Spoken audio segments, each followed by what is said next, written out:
United nation में उसूल बनते हैं, कायदे बनते हैं, कानून बनते हैं, और अमेरिका अपनी ताकत का इस्तेमाल करके सारे कानून को दो टुकड़े में फाड़ देता है।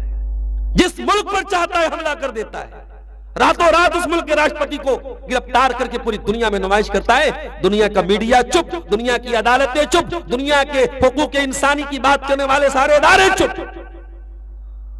तो उसूल तो एक ही है दुनिया का, जिसकी लाठी उसकी भैंस। 1400 साल पहले सहाबे किराम ने क्या उसूल बनाया? सहाबे किराम ने यह उसूल नहीं बनाया जिसकी लाठी उसकी भैंस। अल्लाह अकबर। दुनिया के सुपर पावर, जैसे आज के जमाने में अमेरिका है, चाइना है, रूस है, उस जमाने में दो सुपर पावर थे। एक ईरान की हुकूमत थी जिसको पर्शियन एम्पायर कहा जाता था, एक रोम की हुकूमत थी जिसको रोमन एम्पायर कहा जाता था, एक का नाम किसरा था, एक का नाम कैसर था। ये दुनिया के दो सुपर पावर्स थे। और मुसलमान अरब की धरती से उठे थे। बहुत सिविल सोसाइटी नहीं थी, बहुत पढ़े लिखे लोग नहीं थे, बकरियां चराने वाले, ऊंट पालने वाले, ऊंट का गोश्त खाने वाले, ऊंट का दूध पीने वाले, रेगिस्तान में रहने वाले, पानी की कमी थी, बहुत सिविल सोसाइटी नहीं थी। मुसलमान वहां से उठे और दुनिया की बड़ी बड़ी ताकतों की आंखों में आंखें डाल के खड़े हो गए। जब मुसलमानों ने ईरान पर हमला किया, ईरान के बादशाह ने अपने कमांडर रुस्तम को भेजा। रुस्तम आया, रुस्तम ने मुसलमानों को पैगाम भेजा कि मैं तुमसे निगोटिएट करना चाहता हूं, तुमसे कम्युनिकेशन करना चाहता हूं, बात करना चाहता हूं, किसी को भेजो। तो सहाबे किराम में एक सहाबी थे, उनका नाम था रिबी इब्ने आमिर रजी अल्लाह ताला। हजरत रिबी इब्ने आमिर आए मुसलमानों की तरफ से कम्युनिकेशन करने के लिए, बातचीत करने के लिए। वो आए सोल्जर के ड्रेस में, फौजी लिबास में, फटा पुराना कपड़ा था, तलवार लगी हुई थी उनके कपड़े में, हाथों में नेजा लिए हुए थे। और रुस्तम ने अपने दरबार को बड़ा सजाया था, कारपेट बिछाया था और बड़े बड़े झूमर लगवाए थे कि वो आएगा, मुसलमान जो सिपाही आएगा हमारे दरबार की रौनक देख करके चकाचौंध हो जाएगी उसकी आंखें। जब हजरत इब्ने आमिर रज़ी अल्लाह ताला अन्हु अपने घोड़े से उतरे, अपने नेजे को लटकाया उन्होंने और उस कीमती कालीन को अपने नेजे की नोक से चुभोते हुए सामने रुस्तम के सामने जाकर के खड़े हो गए। न दरबार को देखा, न दरबार की चकाचौंध को देखा, न दरबार के झूमर को देखा, न उस कीमती कारपेट को देखा। रुस्तम तो आए बायश आए, रुस्तम को समझ में नहीं आ रहा था ये कौन सी मखलूक आ गई भाई। हमारा तख्त ताज, हमारे दरबार की ये झूमर, हमारा ये कीमती कारपेट, इसका कोई असर नहीं इसके ऊपर। ये नेजा लेके, तलवार लेके चला रहा है। उसने कहा माजा बिकुम मिनल बदवी, ऐ मुसलमानों के सोल्जर, तुम अरब का देहात छोड़ के, अरब का सहरा छोड़ के दुनिया की सुपर पावर से, ईरान से लड़ने चले आए हो। क्या मकसद है तुम्हारा, क्या पर्पस है तुम्हारा?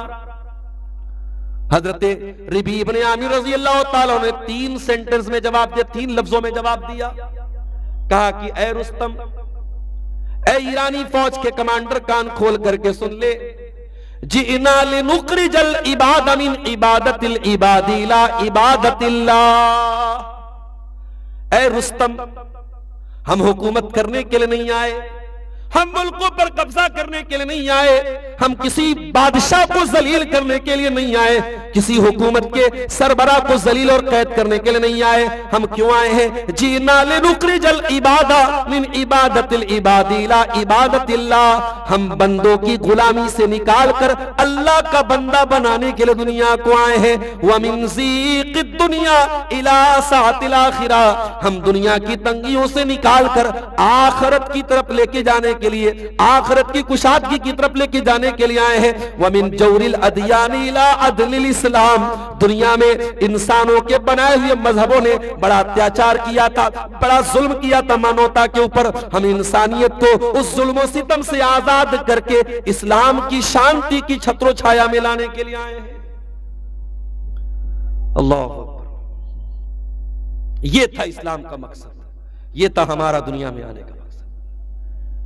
आज इस देश में हमारे हालात जो है हम देख रहे हैं, लेकिन मैं एक बात बोलता हूं मेरे भाइयों, जब तक आप जमाने की रिक्वायरमेंट नहीं बनोगे, जब तक जमाने की जरूरत नहीं बनोगे, जमाना यूं ही तुम्हें पीसता रहेगा। अपने आप को इतना टैलेंटेड बनाओ, इतना काबिल बनाओ कि तुम एपीजे अब्दुल कलाम बन जाओ और इस मुल्क के राष्ट्रपति का ओहदा तुम्हें दिया जाए। तुम रिक्वायरमेंट बनो इस देश की, इस मुल्क की। दुनिया तुम्हारे कदमों को चूमेगी मेरे प्यारे साथियों। और ये सब कुछ तुम इस्लाम पर अमल करके भी कर सकते हो मेरे साथियों। इस्लाम को छोड़ने की जरूरत नहीं है। कुरान की 2 आयतें मैंने आपके सामने पढ़ी थी खुतबे मसनूना के बाद। उन दोनों आयतों में अल्लाह ताला ने हमें 2 रास्ते बताए हैं जमाने में तरक्की करने का। पहली आयत मैंने पढ़ी थी कुरान के 2 पारे की सूरह बकरा की, या अय्युहल्लज़ीना आमनू उदखुलू फिस्सिल्मि काफ़्फ़ा, ऐ ईमान वालो इस्लाम में पूरे के पूरे दाखिल हो जाओ। ऐ अल्लाह, तू ही तो कह रहा है ईमान वाले, तू ही तो कह रहा है या अय्युहल्लज़ीना आमनू, ऐ वो लोगों जो ईमान लाए हो। ऐ अल्लाह, क्या ईमान लाने के बाद भी हम पूरे पूरे मुसलमान नहीं है? फरमाया नहीं नहीं, हो सकता है कि तुम ईमान का दावा तो कर रहे हो लेकिन अभी तुम इस्लाम में पूरे के पूरे दाखिल नहीं हुए हो सकता है तुम नमाज में तो इस्लाम पर चलने वाले हो लेकिन शादी ब्याह में तुम अपने गांव के, अपने इलाके के, अपनी बिरादरी के और अपने यहाँ के ट्रेडिशन पे चलने वाले बन जाओ। उदखुलू फिस्सिल्मि काफ़ा, ऐ ईमान वालो तुम इस्लाम में पूरे के पूरे दाखिल हो जाओ। बड़ा मुश्किल है रस्म रिवाज को तोड़ना, रस्म रिवाज की बेड़ियों को तोड़ना बड़ा मुश्किल काम है। नबी अकरम के दौर में एक रिवाज था, एडॉप्टेड सन को लोग सगा बेटा मानते। एडॉप्टेड मतलब समझते हैं? मुंह बोला बेटा। जिस बच्चे को लोग गोद लेते थे उसको सगा बेटा मानते थे। अल्लाह के नबी सल्लल्लाहु अलैहि वसल्लम ने हजरत ज़ैद को मुंह बोला बेटा बनाया था। वो हजरत ज़ैद गुलाम बन के आए थे और अल्लाह के नबी की सरपरस्ती में आए थे। आपने बाप बन के उनको पाला था। दुनिया की नजर में ज़ैद अल्लाह के रसूल के बेटे बन गए, लेकिन इस्लाम की नजर में बच्चे को पाल लेने से या गोद ले लेने से वो बच्चा आपका सगा बेटा नहीं बन जाएगा। ये इस्लाम का कानून, इस्लाम का नियम है ये। तो वो बेटा जो मुतबन्ना हो, जो मुंह बोला बेटा हो, जो एडॉप्टेड हो, वो बेटा सगा बेटा नहीं होगा। अब बड़े गौर से सुनना मेरे भाई, ज़ैद की शादी होती है हजरत ज़ैनब से जो अल्लाह के नबी की फूफी की बेटी थी। ज़ैनब नबी की फूफी की बेटी थी, उनकी शादी ज़ैद के साथ हुई और यह शादी खुद अल्लाह के रसूल ने आगे बढ़ के कराई थी। शादी तो हो गई लेकिन शादी सक्सेस नहीं हुई। पता ये चला कि मियां बीवी के स्टेटस में जब बहुत ज्यादा फर्क होगा तो शादी डिसबैलेंस हो जाएगी। इसलिए अगर आप बहुत पैसे वाले हैं तो बहुत गरीब घर में शादी जायज तो है, शरीयत के एतबार से मना नहीं है, लेकिन अगर डिसबैलेंस होगा तो रिश्तों का चलना मुश्किल हो जाएगा। शादी 2 परिवारों का रिश्ता होता है। कभी कभी मियां बीवी तो आपस में समझ लेंगे, परिवारों में बड़ा झंझट लगा रहता है। इसलिए जब शादी की जाए तो ये देखा जाए कि हम अपने लेवल, जो हमारा लिविंग स्टेटस है, जो लाइफ स्टाइल है, जो हमारा जिंदगी गुजारने का मेयार है, उससे बहुत ऊंचे या बहुत नीचे घर में अगर हम शादी करेंगे तो डिसबैलेंस हो जाएगा। ये हिकमत का एक तकाजा है। शरान जायज है, शरान कोई भी मुसलमान दूसरे मुसलमान औरत से शादी कर सकता है। ज़ैद की शादी हजरत ज़ैनब से हुई। हजरत ज़ैद की शादी सक्सेस नहीं हुई क्योंकि ज़ैद अगरचे गुलाम नहीं थे, बहुत अच्छे कबीले के थे, मगर अरब में वो गुलाम बन के, डाकुओं ने पकड़ लिया था, गुलाम बन गए थे वो। तो अरब में एक रिवाज था कि जो गुलाम है उसको वो इज्जत नहीं मिलती थी जो आजाद को मिलती थी। तो ज़ैनब रजी अल्लाह तआला अन्हा से ज़ैद की रिश्तेदारी ज्यादा चल नहीं पाई, शादी चल नहीं पाई। हजरत ज़ैद अल्लाह के नबी के पास आए, अय अल्लाह के नबी, मैं ज़ैनब के साथ नहीं रह सकता, मैं तलाक देना चाहता हूं। अल्लाह ने अपने नबी को पहले ही बता दिया था, ऐ मेरे नबी, ज़ैनब की शादी ज़ैद के साथ सक्सेस नहीं होगी और जैद अपनी बीवी ज़ैनब को तलाक देंगे और तलाक के बाद जब इद्दत गुजर जाएगी तो ऐ अल्लाह के रसूल आप ज़ैनब से निकाह करेंगे ताकि इस रस्म को तोड़ा जाए जो समाज में फैल चुकी है कि मुंह बोला बेटा सगा बेटा होता है। इस रस्म को तोड़ना आपको तोड़ना होगा और आपको ज़ैनब से निकाह करना पड़ेगा।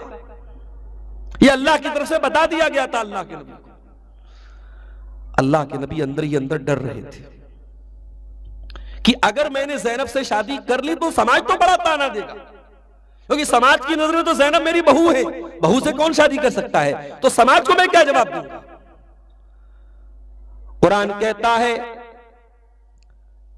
कि ऐ मेरे नबी आप याद कीजिए जब आपने ज़ैद से कहा अमसिका लैका ज़ौजक वत्तक़िल्लाह, जब ज़ैद आपसे आकर के कह रहे थे कि अल्लाह के नबी मैं ज़ैनब के साथ नहीं रह सकता हूं, और आपको सारी हकीकत मालूम थी, लेकिन आप ज़ैद से कह रहे थे अमसिका लैका ज़ौजक, ऐ ज़ैद अपनी बीवी को तलाक मत दे, वत्तक़िल्लाह अल्लाह से डर, अपनी बीवी को तलाक न दे, वतुख्फी फी नफ्सिका मल्लाहु मुबदी, और ऐ मेरे नबी आप अपने दिल में वो बात छुपा रहे थे जो अल्लाह सामने लाने वाला था। अल्लाह को तो सामने लाना था, आपका निकाह होने वाला था ज़ैनब के साथ, आप ये बात डिस्क्लोज नहीं करना चाह रहे थे, ओपन करना नहीं चाह रहे थे, मगर अल्लाह को तो ओपन करना था। वतख्शन्नास, और ऐ मेरे नबी आप इस रिवाज की वजह से लोगों से डर रहे थे, वल्लाहु अहक्कु अन तख्शा, जबकि अल्लाह ताला ज्यादा हकदार था कि उससे डरा जाए। अल्लाह अकबर। सारी जिंदगी कभी ऐसा नहीं हुआ कि नबी अकरम लोगों से डरे हो, लोगों की आपने परवाह की हो, मगर यहां जब हजरत ज़ैनब से निकाह का मामला आया तो अल्लाह के नबी के दिल में जरा सा ख्याल आया कि लोग क्या कहेंगे, तो अल्लाह ने कहा कि तुम ऐ नबी आपको इसकी परवाह आप कब से करने लगे कि लोग क्या कहेंगे। ऐ नबी खबरदार, लोगों की परवाह मत कीजिए, अल्लाह की परवाह कीजिए। उस नबी के कलमा हम पढ़ने वाले हैं। शादी ब्याह के मामलात में, जायदाद की वरासत के मामलात में, अपने लेन देन के मामलात में कितनी चीजें हैं जहां हम लोगों की परवाह करते हैं। हम रस्म रिवाज को छोड़ने को तैयार नहीं है। इसी गांव के लोगों ने मुझे बताया कि एक बार तय हुआ कि बारात जाएगी, सिर्फ 10 लोग जाएंगे। उलमा के दस्तखत हुए, तय हुआ, लेकिन बाद में ठंडे बस्ते में बात पड़ गई, नहीं अमल हो सका, क्योंकि ये जो हुआ हमने अपने दिमाग पे डाला हुआ है, लोग क्या कहेंगे। अरे लोग क्या कहेंगे मेरे भाई, हमें लोगों को जवाब नहीं देना, हमें अल्लाह को जवाब देना है। और लोगों की क्या औकात है, लोगों की हैसियत यही है कि आप शादी करेंगे, दावत देंगे, लोग आपके पैसे की दावत उड़ाएंगे और जाकर के आप ही के पैसे के बने हुए खाने की बुराई करेंगे। अरे यार खाना अच्छा नहीं था, चावल ऐसा था, रोटी ऐसी थी, गोश्त ऐसा था।